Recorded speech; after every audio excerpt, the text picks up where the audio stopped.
Bíblias na primeira epístola de Paulo a Timóteo. Nós estamos estudando expositivamente essa epístola de Paulo a Timóteo e agora nós vamos avançar para o versículo 6 a 16, complementar na verdade o capítulo 4. 1 Timóteo, capítulo 4, dos versos 6 a 16. 1 Timóteo, capítulo 4, dos versos 6 a 16.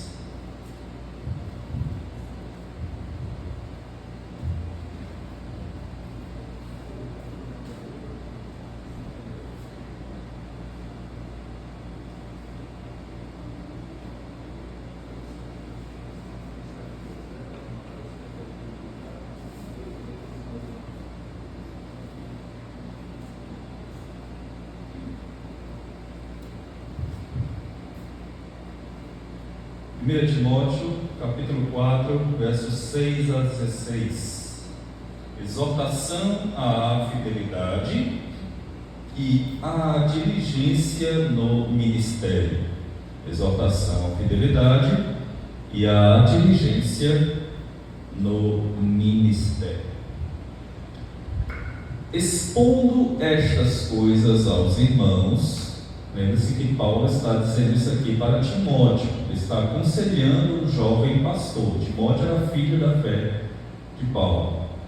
Expondo estas coisas aos irmãos, à igreja, serás bom ministro de Cristo Jesus, alimentando o rebanho com as palavras da fé e da boa doutrina que tem seguido, mas rejeita as fábulas profanas e de velhas caducas.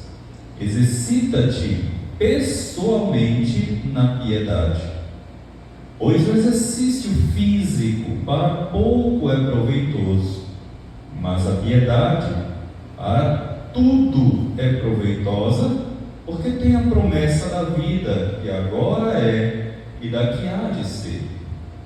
Fiel é esta palavra e digna de inteira aceitação. Ora, é para esse fim que labutamos e nos esforçamos sobremodo, porquanto temos posto a nossa esperança no Deus vivo, Salvador de todos os homens, especialmente dos fiéis. Ordena e ensina estas coisas. Ninguém despreze a tua mocidade. Pelo contrário, torna-te padrão dos fiéis, na palavra, no procedimento, no amor, na fé, na pureza. Até a minha chegada, aplica-te à leitura, à exortação, ao ensino. Não te faças negligente para com o dom que há em ti, o qual te foi concedido mediante profecia, com a imposição das mãos do presbitério. Medita estas coisas e nelas ser diligente, para que o teu progresso a todos seja manifesto. Tem cuidado de ti mesmo e da doutrina. Continua nestes deveres, porque fazendo assim, ou procedendo dessa forma, salvarás tanto a ti mesmo, como também aos teus ouvintes. Meus queridos irmãos e irmãs, no último estudo aqui no capítulo 4, da primeira epístola, da primeira carta de Paulo a Timóteo, nós vimos que uma das marcas dos últimos tempos, desses tempos em que nós estamos realmente vivendo e que estamos inseridos, seria, e de fato tem sido exatamente, irmãos, a apostasia, o abandono da fé, a deserção, o abandono da fé por parte de muitos. Nós temos visto e vamos continuar, infelizmente, presenciando que muitas pessoas, uma das marcas dos últimos tempos, é que muitas pessoas irão abandonar a fé. Muitas pessoas abandonarão a verdade exatamente em troca de uma aparência pela verdade, um falso ensino. que parece verdadeiro, mas na verdade é um ensino falso, abandonando o verdadeiro evangelho por um evangelho que é um evangelho falso. Então, os últimos tempos, conforme a Escritura realmente nos coloca, através das próprias palavras do Senhor e Salvador Jesus Cristo, os últimos tempos seriam marcados também por tempos onde surgiriam falsos mestres, falsos profetas, falsos ensinos, falso evangelho, e que esses falsos mestres iriam estar propagando este falso evangelho, estes falsos ensinos. Agora, ao chegar no versículo 6, o apóstolo Paulo ele faz um contraste entre o falso mestre com o verdadeiro pastor. E ele mostra qual é o papel do pastor que preza pela verdade, que vela pela verdade, e que de fato este pastor ele preza por cuidar do rebanho do pastoreio do Senhor. O apóstolo Paulo ele mostra que para se tornar um bom ministro, para que se torne realmente um bom ministro, não é necessário primariamente que este homem tenha um bom diploma na área da teologia, ou ser um grande erudito, ou ter um discurso belo, convincente, uma boa oratória. Não. O apóstolo Paulo, inicialmente, ele encoraja aqui ao jovem Timóteo a não aspirar pela grandeza, pelo reconhecimento do homem, mas o apóstolo Paulo, ele simplesmente deseja que Timóteo se torne um bom ministro de Cristo Jesus. E é interessante que ele coloca isso já no início do verso 6, expondo estas coisas, ou seja, estas verdades, o verdadeiro evangelho aos irmãos, ao rebanho do Senhor. Olha a credencial para um bom ministro de Cristo. Ele tem que ensinar a verdade, o verdadeiro evangelho. Expondo estas coisas aos irmãos, serás bom ministro de Cristo Jesus. Então Paulo como que dá aqui a receita para Timóteo. E ele mostra aqui os elementos que são necessários para se tornar um bom ministro. A saber, ele mostra aqui, primeiro, ele deve ter e ele deve prezar pela boa doutrina. Está aqui posto no verso 6. Tá? Ele diz, alimentando com as palavras da fé e da boa doutrina que tem seguido. Então, primeiro elemento, ele tem de ter prazer, ele tem de prezar pela boa doutrina. Tá? Segundo, ele deve exercitar o seu coração, a sua mente, a sua vida na piedade, em ter uma vida santa, em ter uma vida pura, em ter uma vida correta. Os versos 7 até o verso número 9, ele mostra exatamente isso. No final do verso 7 ele diz, exercita-te pessoalmente na piedade. E por fim, o apóstolo Paulo também diz que um terceiro elemento para que ele seja um bom ministro é que ele realmente deve ter uma missão global. Está posto aqui dos versos 10 em diante. No entanto, irmãos, é necessário que se diga que tais características elas não são exigidas de maneira exclusiva apenas aos pastores, tá? Apenas aos ministros, mas essas características elas são exigidas pelo próprio Deus para que sejam vistas, para que sejam vivenciadas em toda a membresia, em toda a igreja, todo o rebanho de Cristo Jesus. Paulo agora ele vai ensinar a cada um de nós, não só a Timóteo, com respeito à disciplina espiritual. Portanto, primeiro vem a boa doutrina, ou seja, a atitude do pastor em reação às falsas doutrinas. Vamos ver aqui os versos 6 e 7. Ou seja, irmãos, o pastor da igreja ele precisa se posicionar com relação aos falsos mestres e seus ensinos perigosos. E aí, o que ele deve fazer? A primeira coisa que Paulo nos mostra que o pastor deve fazer é que ele deve alertar a igreja sobre o ensino das falsas doutrinas, ou os enganos das falsas doutrinas. Veja o que diz no verso 6, a parte A. Expondo estas coisas aos irmãos, serás bom ministro de Cristo Jesus. O pastor ele precisa advertir a igreja sobre os perigos das heresias. sobre o perigo das falsas doutrinas. Hoje em dia, muitos pastores não gostam de combater as heresias, infelizmente. Alguns outros, infelizmente, não têm apreço pelas doutrinas da graça. Alguns outros chegam até a dizer que a doutrina ela é algo que divide, né? E que nós só deveríamos realmente falar daquilo que nos une.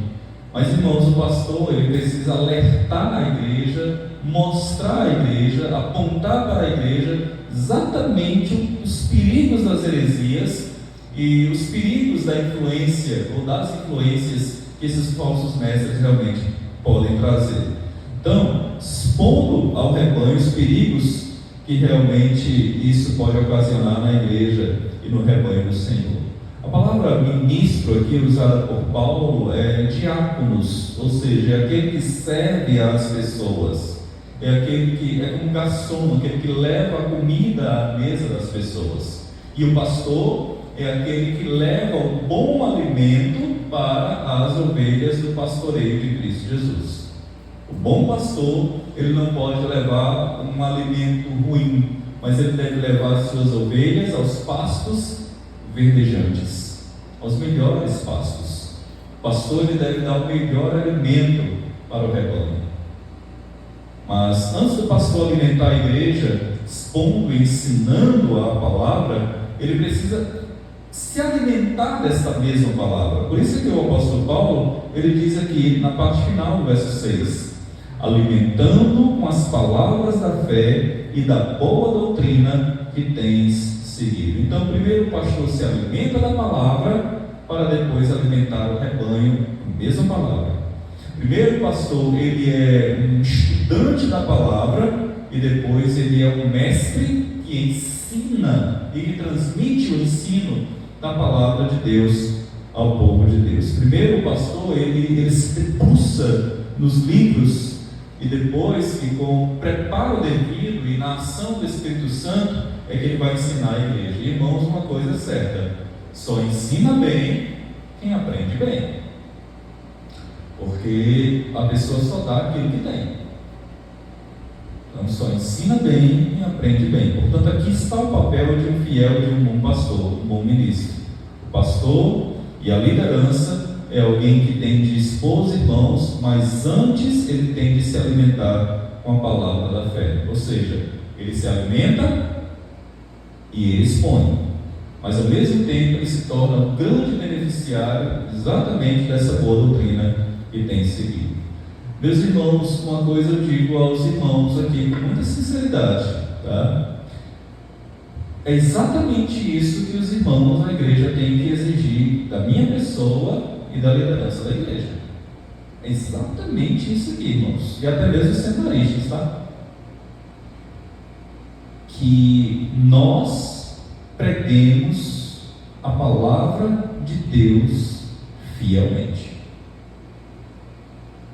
Fielmente. É isso que a igreja deve exigir da sua liderança. Que seja transmitida a palavra de Deus de maneira fiel. Meus irmãos, nós nunca podemos subir ao púlpito improvisando. Nunca, irmãos. Sempre a gente tem que ir ao púlpito com um preparo longo, muito tempo de estudo, escolhendo o texto que julgamos ser importante para aplicar à vida da igreja. Agora, não aceitem só a leitura do texto e a explicação do texto, mas aceitem a leitura do texto, a explicação do texto e a aplicação do texto. O texto ele precisa ser lido, ele precisa ser explicado, mas ele também precisa ser aplicado. Porque senão nós vamos sair daqui com muito conhecimento, mas sem nenhuma aplicação. Então, não admitam menos do que isso.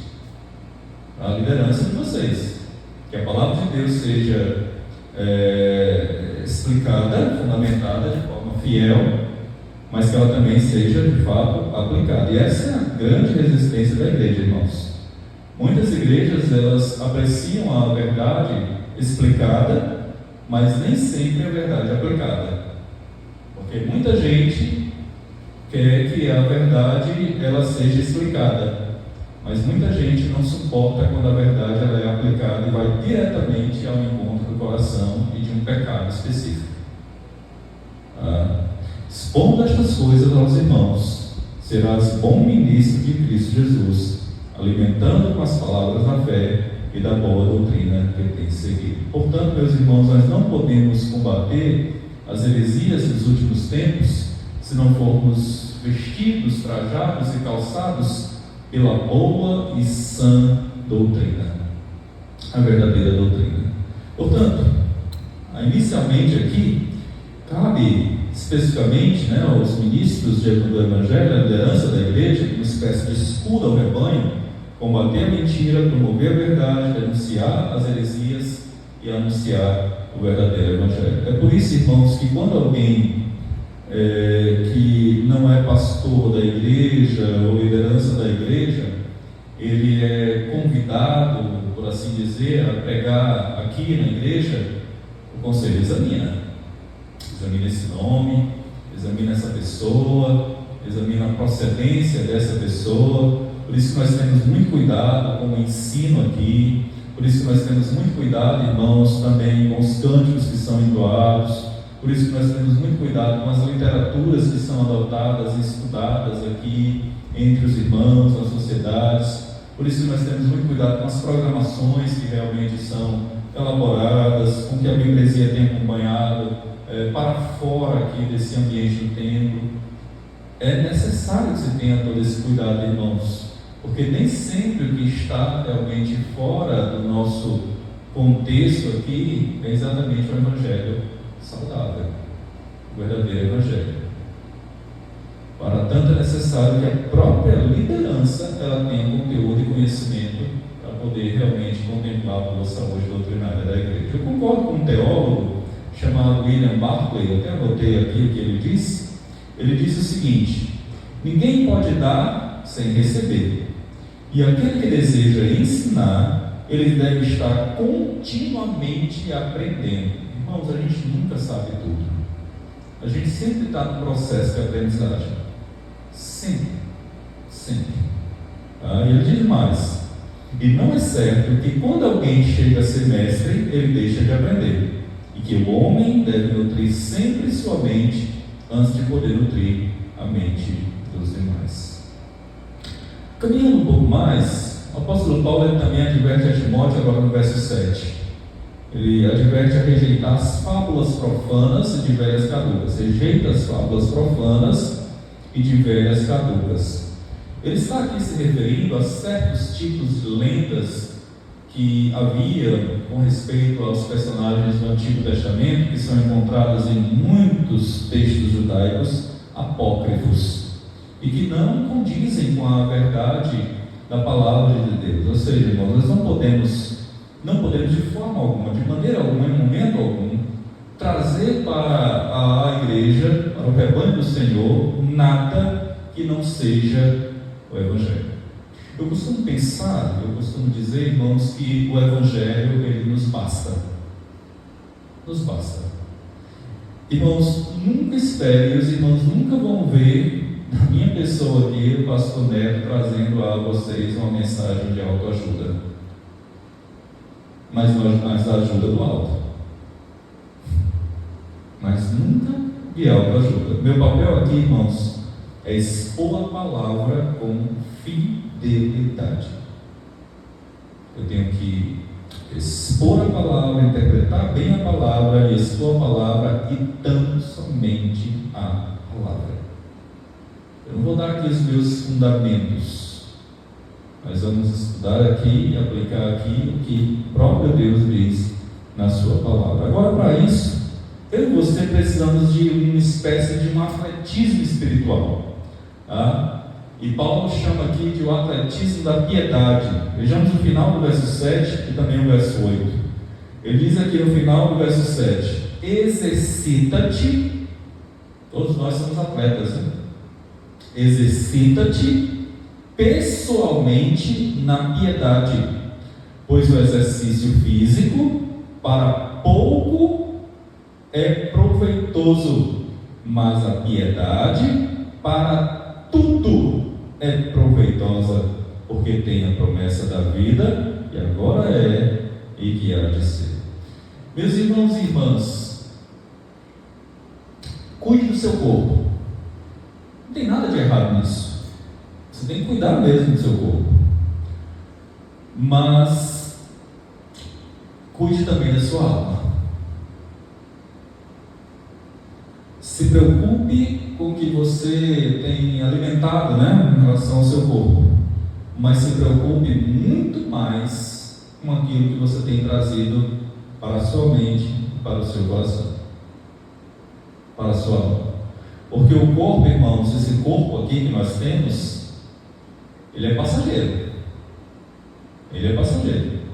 O espírito não. O espírito é para esse mundo e para o vindouro. Portanto,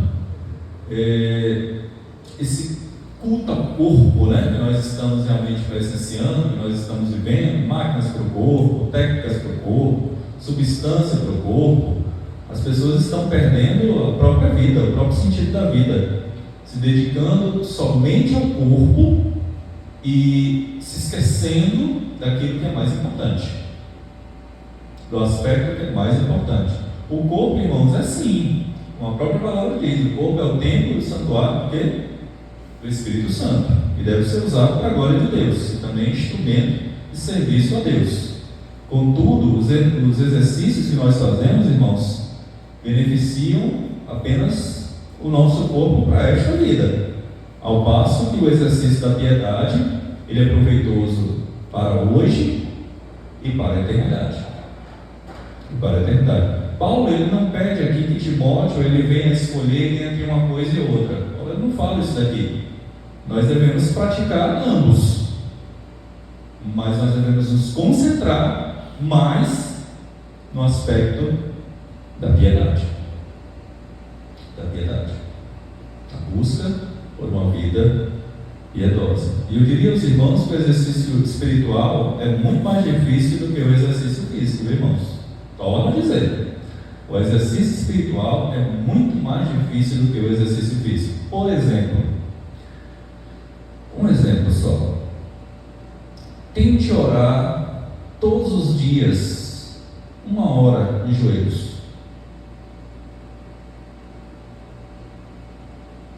Tente passar 1h30, 2 horas lendo a Bíblia. Tente vir à casa de Deus todos os dias para estudar a palavra de Deus. Mas tem gente que tem disposição de fazer isso todo dia no que toca aos exercícios físicos. Por que nos exercícios espirituais a gente deixa em segundo plano? E Paulo lhe dá uma recomendação aqui, não apenas a Timóteo, mas para que Timóteo leve essa instrução para a igreja do Senhor.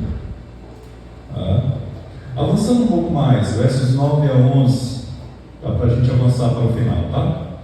Ele diz assim: fiel é esta palavra e digna de toda aceitação. Lembra que ele já disse isso lá atrás, né? Fiel é essa palavra e digna de toda aceitação. Ora, é para esse fim que nós labutamos, e nos esforçamos sobremodo, porquanto temos posto a nossa esperança no Deus vivo, Salvador de todos os homens, especialmente dos fiéis. Ordena e ensina estas coisas. Ou seja, irmãos, se você e eu queremos de fato ter uma vida de santidade, se de fato desejamos ter uma vida de santidade, devemos prezar por isso, porque é um mandamento bíblico, Sede santos, eu sou santo, diz o Senhor. Então, se eu e você queremos prezar pela vida de piedade, irmãos, você e eu, nós temos que ter exercícios espirituais diários. Todos os dias nós precisamos nos apropriar dos meios de graça, irmãos. A oração, a leitura da palavra e a comunhão da igreja. não dá para viver um dia sequer sem eles, irmãos. Ou então a gente não cresce em santidade. Do contrário. Portanto, a santidade, irmãos, ela não depende da abstinência disso ou daquilo. A santidade, ela depende da obediência à palavra de Deus. De uma vida de oração, dependência do Espírito Santo e dependência da graça de Deus. Meus irmãos, nós somos salvos e nós somos santos pela graça de Deus, não é por esforço humano. É pela graça de Deus que nós somos salvos e que nós nos tornamos santos. Deus é quem nos salva e Deus é quem nos santifica. Mas precisamos dessa disciplina espiritual diária, irmãos, desse exercício espiritual diário. Tá? A respiração é a oração. O alimento é a palavra.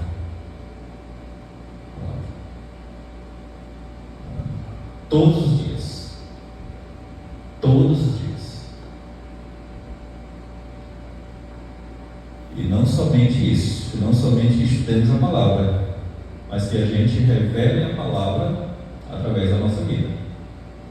As pessoas precisam realmente ver a palavra ou a pessoa de Cristo habitando em nós. Por isso que ele vai prosseguir aqui dizendo no verso 12, olha só, ele diz assim, verso 12: ninguém despreze a tua mocidade. Timóteo era um pastor jovem, e Timóteo corria o risco de ficar tímido diante das lutas, contra os falsos mestres. Por isso é que Paulo exorta ele: ninguém despreze a tua mocidade, pelo contrário, torna-te padrão dos fiéis. Irmãos, isso aqui não é só para pastores, isso aqui é para todos os cristãos. Torna-te padrão. No seu trabalho, você deve ser o funcionário exemplar. Na sua escola, na faculdade, na sua vizinhança, onde quer que o cristão esteja, ele deve ser o bom perfume de Cristo. Deve exalar o bom perfume de Cristo. Ele deve ser o padrão. As pessoas devem olhar para mim, para você, e dizer: esse é um homem diferenciado, essa é uma mulher diferenciada. Esse é um homem de Deus, essa é uma mulher de Deus. É diferente. A conduta dele é diferente, ou dela. Padrão dos fiéis. Ele diz mais: em que? Na palavra, no procedimento, no amor, na fé e na pureza. Ou seja, irmãos, eu digo aos irmãos com toda sinceridade: mais difícil do que pregar é viver o que se prega. É muito mais difícil. Mas o atletismo da piedade, ele promove ambas as coisas, tanto para os pastores como para a igreja. Versos 13 a 16, a gente encerrar, ele diz assim: até a minha chegada, Paulo, ele iria ao encontro de Timóteo, aplica-te à leitura, à exortação, ao ensino. Não te faças negligente para com o dom que há em ti, o qual te foi concedido mediante profecia, com a imposição das mãos do presbitério. Vai destacar que não é o presbitério que concede dons espirituais. Somente o Espírito Santo é que tem competência, exatamente, irmãos, para distribuir os dons. Competência e autoridade, tá? Quando o presbitério põe as mãos sobre o ministro, acredito que aqui já aconteceu algo dessa natureza. Quando o presbitério põe as mãos sobre o ministro, ele apenas está testificando ali, irmãos, reconhecendo publicamente o que o Espírito Santo já concordou. Por isso Paulo diz assim, verso 15, agora avançando um pouco mais: Medita estas coisas e nelas ser diligente, para que o teu progresso a todos seja manifesto. Agora olha que coisa interessante, ele diz assim, tem cuidado de ti mesmo e da doutrina. Continua nestes deveres, porque fazendo assim salvarás tanto a ti mesmo como aos teus ouvintes. Ou seja, irmãos, havia duas coisas pelas quais Timóteo deveria e precisaria se dedicar: a sua vida e a boa doutrina. A sua vida pessoal, o seu testemunho de vida e a boa doutrina.